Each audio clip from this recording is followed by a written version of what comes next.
Shalom, jumpa lagi bersama saya Afgan Alphonse Ganteng. Hari ini kita akan mempelajari materi kita yang baru, yaitu statistika.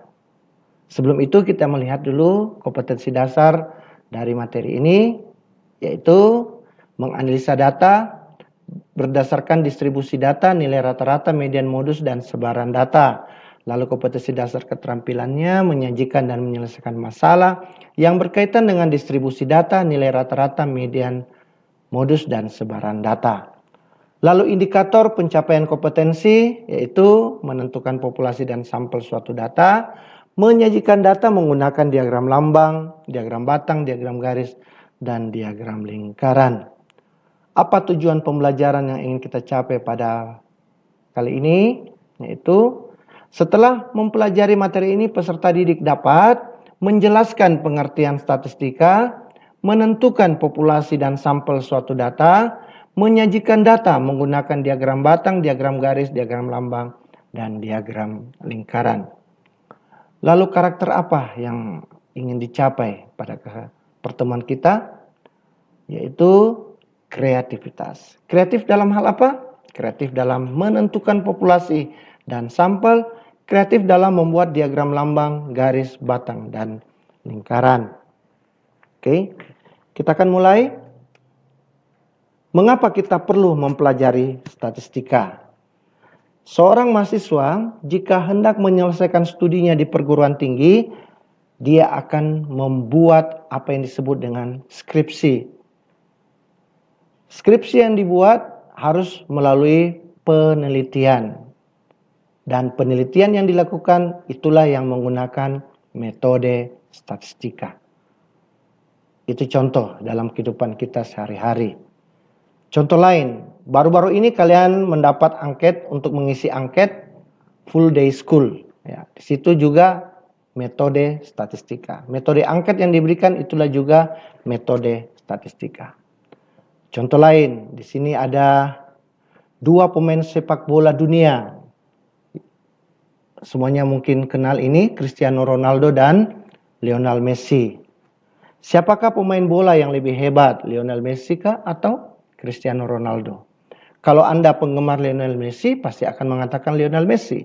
Kalau kalian menyukai Cristiano Ronaldo, pasti akan mengatakan Cristiano Ronaldo. Tapi kita melihat data. Ini ada data. Ternyata dari data ini, Lionel Messi itu 52 kali main, 16 kali mengover bola dan menghasilkan gol, lalu mencetak gol sebanyak 54 kali. Sedangkan Cristiano Ronaldo, dia bermain 42 kali, memberikan overan kepada temannya dan menghasilkan gol 12 kali, dan mencetak gol 46 kali. Bagaimana membandingkan keduanya? Apakah cukup dilihat dari jumlah piala yang mereka peroleh atau dilihat dari jumlah gol yang mereka cetak? Tentu saja semuanya tidak cukup. Selain ukuran kuantitatif, akan ada juga ukuran kualitatif, yaitu mutu dari keduanya. Itulah metode-metode statistika yang akan kita pelajari. Oke, sekarang apa itu statistika? Statistika adalah cabang matematika yang mempelajari metode pengumpulan data, pengolahan data, penafsiran, dan penarikan kesimpulan berdasarkan data tersebut. Oke, kalau di biologi ini diistilahkan dengan metode ilmiah. Jadi mulai dari pengumpulan data sampai dalam hal penarikan kesimpulan. Itulah statistika. Sedangkan statistik adalah kumpulan fakta yang berbentuk bilangan maupun bukan bilangan yang disusun dalam diagram atau tabel yang menggambarkan suatu persoalan. Misalkan ini saya mengambil contoh, Bapak mengambil contoh mengenai tabel sebaran COVID-19 Kota Makassar. Di sini ada 15 kecamatan dan 1 yang di luar wilayah Makassar. Di sini ada keterangannya. Yang suspek itu di Biringkanaya 1268, Bontoala 251, Makassar 389 dan seterusnya. Inilah yang disebut dengan data statistik. Oke. Lalu Apa itu datum? Datum adalah catatan keterangan atau informasi yang diperoleh dari sebuah penelitian. Datum yang telah terkumpul itulah yang disebut dengan data. Nah, misalnya ini ada nomor petak sawah, luasnya, berat padi, gabah kering, kualitas padi, gabah kering. Luas 2400, 2200, 2700. Itulah disebut dengan datum. Lalu kumpulan dari bilangan-bilangan itu 2400, 2700 itulah yang disebut dengan data. Itulah perbedaannya datum dan data. Apa itu data kuantitatif? Data kuantitatif seperti yang kita lihat tadi, jenis data yang dapat diukur atau dihitung secara langsung sebagai variabel atau bilangan. Misalnya tadi mengenai Lionel Messi bermain berapa kali, Cristiano Ronaldo bermain berapa kali, dan sebagainya. Atau contoh lain, misalnya data jumlah siswa tiap tahun di SMP Katolik Raja Wali, data tinggi badan siswa suatu kelas, lalu data pengunjung suatu website. Nah, inilah yang disebut dengan data kuantitatif. Sedangkan data kualitatif adalah data dari penjelasan kata verbal, tidak dapat dianalisis dalam bentuk bilangan atau angka. Misalnya, kita mau mengenakan suatu penelitian mengambil objek SMP Katolik Raja Wali. Jadi untuk data kualitatif ini berdasarkan deskripsi. Jadi dideskripsikan. Jadi misalnya SMP Katolik Raja Wali secara sah berdiri pada tanggal 1 Agustus 1947 dan menerima 19 peserta didik wanita. Tahun 2000 diterima siswa pria dan sebagainya. Dan sampai saat ini mendapat predikat terakreditasi A+. Itulah contoh untuk data kualitatif. Jadi itulah perbedaannya antara kuantitatif dan kualitatif. Berikut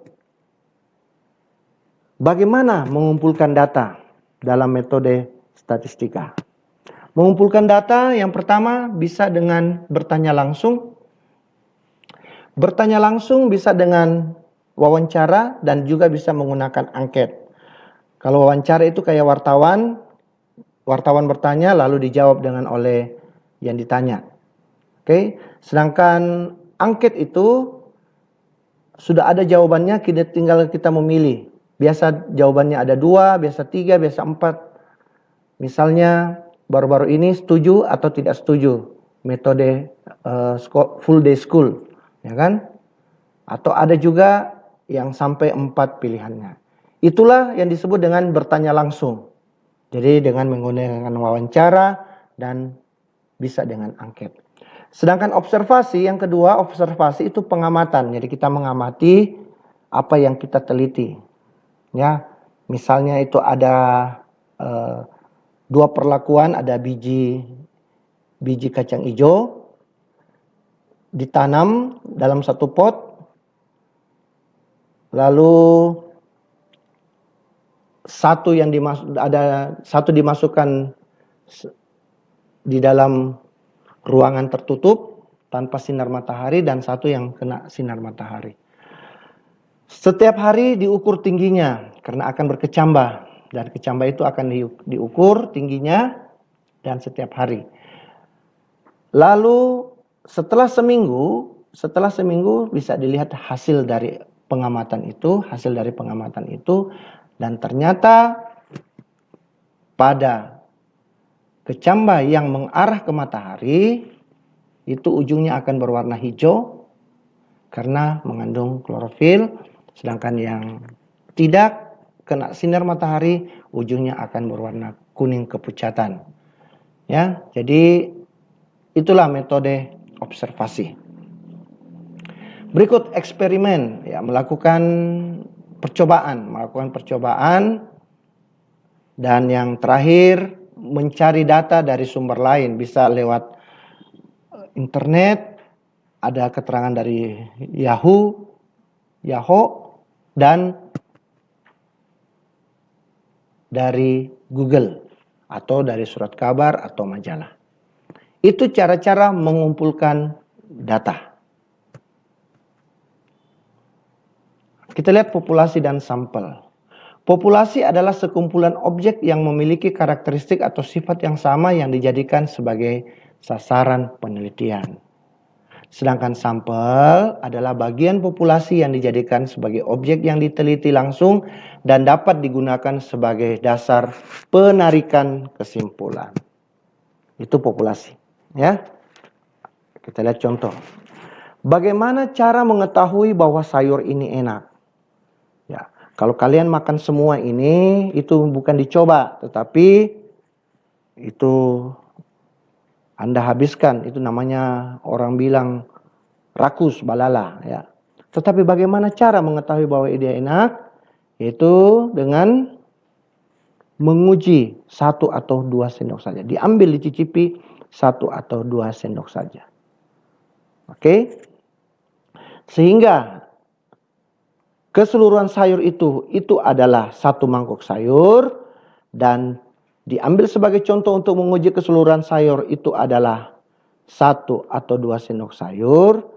Kalau kita masukkan dalam populasi dan sampel, maka yang dimaksud dengan populasinya adalah 1 mangkok sayur, lalu sampelnya adalah 1 atau 2 sendok sayur. Itu maksudnya. Contoh lain, misalnya kita hendak mengukur tinggi rata-rata kelas 8, maka kita yang menjadi populasinya adalah seluruh siswa kelas 8, sedangkan sampelnya kita akan mengambil beberapa dari siswa kelas 8 yang akan diukur tingginya. Itu, ya. Bagaimana menyajikan data? Tadi mengumpulkan data, sekarang bagaimana menyajikan data? Menyajikan data itu bisa dengan menggunakan tabel distribusi frekuensi, bisa dengan diagram lambang, bisa dengan diagram batang, bisa dengan diagram garis, dan diagram lingkaran. Kita lihat satu persatu. Kita lihat tabel distribusi frekuensi untuk data tunggal. Nah, ini data tunggal. Di sini Bapak punya data. Ada beberapa data ini yang mendapat nilai ada 5, 4, 6, 7, 8, 8, 6, 4. Oke, ada 40 siswa mempunyai nilai. Bagaimana kita buat dalam tabel distribusi frekuensi? Yang pertama kita akan buatkan dulu yang pertama nilai, ya, tabel nilai. Ini tabel nilai. Kenapa bukan mulai dari 2? Ya, karena tidak ada yang mendapat nilai 2. Nilai terkecil di sini adalah 3. Makanya dimulai dari 3 sampai nilai tertinggi adalah 10. Lalu kita menghitung. Yang mendapat 3 itu ada berapa, yang mendapat 4 itu ada berapa, dapat 5 ada berapa, dan seterusnya. Itulah yang digunakan dengan metode tali atau turus yang biasa digunakan dalam pemilihan ketua kelas, pemilihan wali kota, gubernur, dan sebagainya. Oke? Ini metode tali. Lalu frekuensi. Kita dalam bentuk bilangannya. Jadi frekuensi itu maksudnya nilai 4 itu ada 7, nilai 5 itu ada 6, nilai 6 ada 10, nilai 7 ada 8, nilai 8 ada 6. Inilah yang disebut dengan tabel frekuensi data tunggal. Oke? Bagaimana dengan data berkelompok? Ini ada 36 siswa kelas 9T yang mempunyai nilai ulangan matematikanya. Interval kelasnya mulai dari 8, interval kelasnya 8 dimulai dari 44. Berarti ini saya buat ini interval kelasnya 44 sampai 51 itu ada 8 interval kelasnya, jadi 44, 45, 46, 47, 48, 49, 50, 51. Jadi ada 8. Ada 8 angka atau ada 8 bilangan di kelas interval pertama. Ini kelas interval kedua, kelas interval ketiga, keempat, kelima, keenam, dan ketujuh. Sedangkan panjang interval kelasnya ada 8 tadi, ya. Lalu betulkah ada 3 Nilai dari 44 sampai 51. Kita coba, ini 44, ini 1. Ya. 1. Lalu mana lagi yang nilai bilangan dari 44 sampai 51? 49 ya. Ini ada 49. Tuh. Berikut masih ada lagi? Ya, ini 50. 50 masuk di nilai 44 sampai 51 ya. Nih, jadi ada 3. Yang dapat 52 sampai 59 ada 8. Betulkah ada 8? Kita lihat. Nih, 1. Lalu mana lagi? Ya, ini 2. Mana lagi? 3. Mana lagi? Ini 4. Mana lagi? 5. Ini 1 ikat. Mana lagi? 59. Oke. Mana lagi? 53. Mana lagi? 52. Ya, jadi ada 8. Nilai dari 60 sampai 67 ya. Kita lihat. Mana? Ini 64. Oke. Mana lagi? 67. Oke. 64 ada lagi ya. Berikut 65. Masih ada lagi? Nggak ada ya? Jadi ada 4. Berikut 68 sampai 75 ada 7. Mana? Ada 1, 2.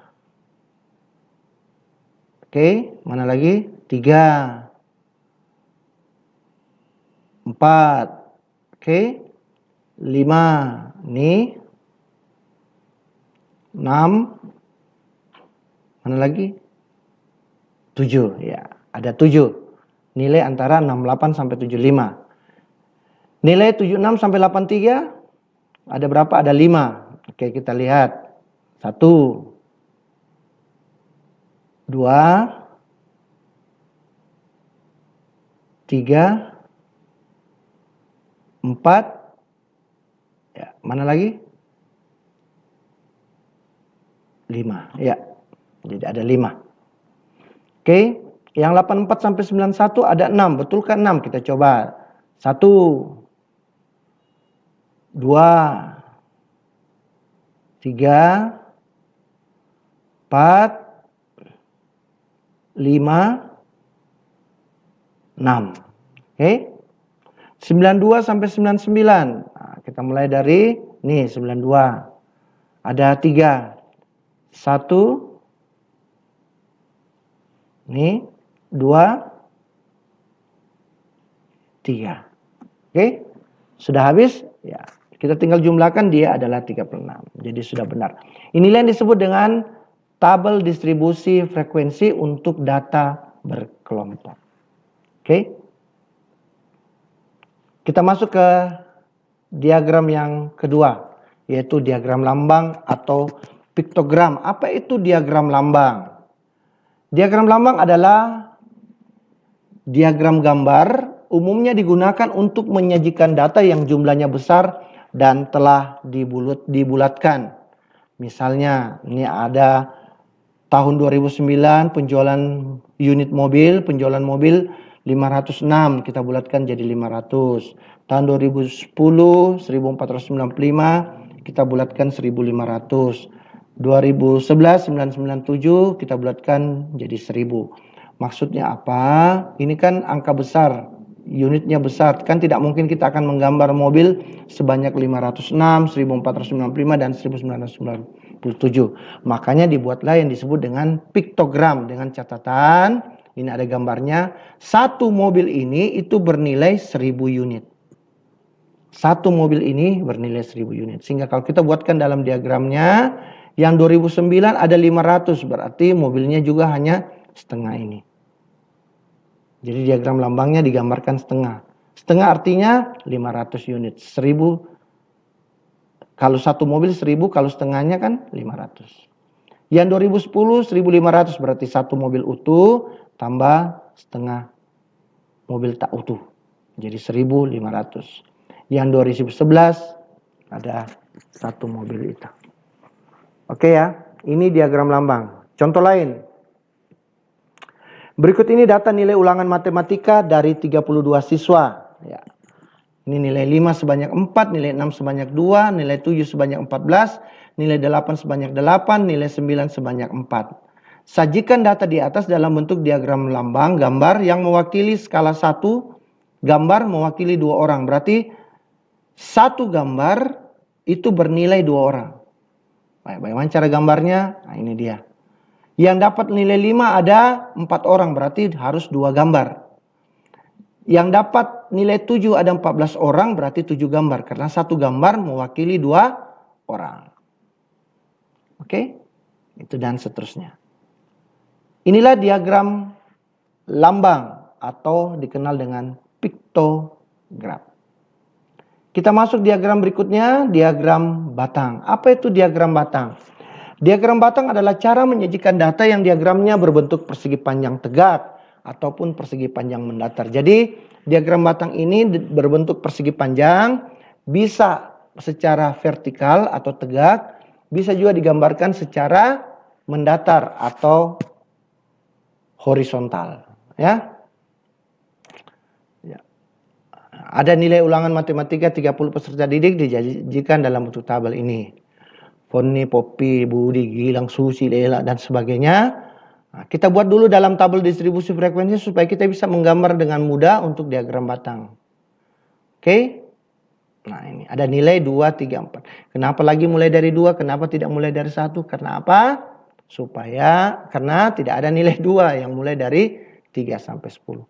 Angka 2 ada berapa? Angka 3 ada berapa? Ya, kita tinggal mencarinya. Nyaka frekuensinya ini. Oke? Ya, setelah kita buat tabel distribusi frekuensinya, kita gambarkanlah diagram batangnya. Inilah diagramnya. Jadi ada nilai siswa 2 sampai 10, ini yang mendapat nilai 5 ada 6, 6 ada 6, ya gitu dan seterusnya ya. Oke. Inilah diagram batang. Berikut diagram garis. Diagram garis adalah cara menyajikan data dengan menggunakan diagram yang berbentuk garis yang diperoleh dari beberapa ruas garis yang menghubungkan titik-titik pada bilangan, pada bidang bilangan. Di diagram Kartesius sudah Bapak ajarkan waktu semester ganjil yang lalu cara membuat diagram, cara membuat grafik garis, ya. Kita tinggal menghubungkan titik-titiknya itu, titik-titik itu yang dulu disebut dengan noktah, ya. Bapak mengambil contoh yang tadi, yang diagram batang ini. Cuma ini kita buat dalam bentuk diagram garis. Sehingga diperoleh hasilnya ini sama. Inilah diagram garisnya. Oke. Ini ada nilai siswa. Tinggal kita menghubungkan nilai-nilai merah ini. Kita mulai dari ini 1. Kenapa mulai dari 1? Karena 1 kan nilainya juga 0. Supaya ini akan menjadi kurva tertutup. Oke? Itulah diagram garis. Berikut terakhir, diagram lingkaran. Diagram lingkaran adalah diagram yang menggunakan daerah lingkaran untuk menggambarkan atau membandingkan besar ukuran data. Kita lihat contoh. Banyaknya peserta didik di Kecamatan Makassar menurut tingkat sekolah pada tahun 2020 adalah sebagai berikut. SD itu sebanyak 10.000 peserta didik, SMP sebanyak 7.500 peserta didik, SMA 5.000, SMK 2.500. Buatlah diagram lingkaran dari data tersebut. Oke. Untuk membuatnya kita sederhanakan, itu kan terlalu besar, 2.500, 10.000 dan sebagainya. Ya. Kita buat dulu perbandingannya. Jadi 1.000 banding 7.500 banding 5.000 banding 2.500 sama dengan 4 banding 3 banding 2 banding 1. Jadi saya bagi semua dengan 2.500. Oke. Nah, setelah itu saya jumlahkan perbandingannya. Mengapa saya jumlahkan perbandingannya? Kita untuk mengetahui sudut pusat dari sebuah juring, ya. Supaya kita mudah menggambar, ya kan? Nah, jumlah perbandingannya 4 tambah 3 tambah 2 tambah 1 sama dengan 10. Nah, Berarti kita harus mencari satu persatu. SD itu berapa sudut pusatnya? Ya. SMP itu berapa, SMA dan SMK. Ya, kita mulai dari SD. SD itu 4:10 dikali 360 derajat. Kenapa 360 derajat? Karena satu lingkaran itu besarnya 360 derajat. Dapat 144 derajat. Oke. Berikut SMP 3/10 kali 360 dapat 108 derajat. SMA 2/10 360 dapat 72. Dan demikian juga SMK dapat 36. Sehingga kalau kita sudah dapatkan sudut-sudut pusatnya ini, kita dengan mudah menggambar di diagram lingkaran dengan menggunakan busur lingkaran. Oke? Bagaimana kalau bentuk ini saya bentuk dalam bentuk persentase? Bisa saja ya. Jadi SD 40/10 bukan lagi kali 360 derajat tapi kali 100% dapat 40%. 3/10 dapat 30%. 2/10 dapat 2%. Dan SMK dapat 1/10, 10%.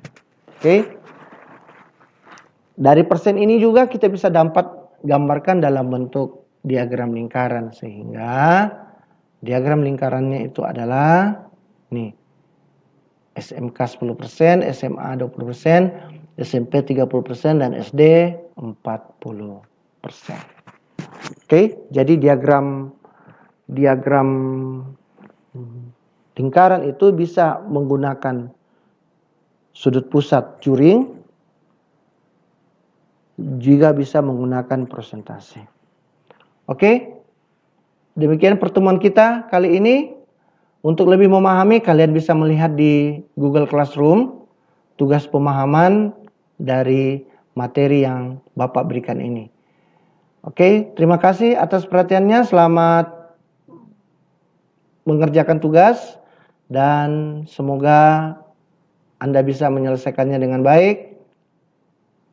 Dan jika ada lagi yang ingin bertanya, silakan menghubungi atau bertanya di komentar di Google Classroom. Oke, itu saja pertemuan kita. Selamat pagi, Tuhan Yesus memberkati.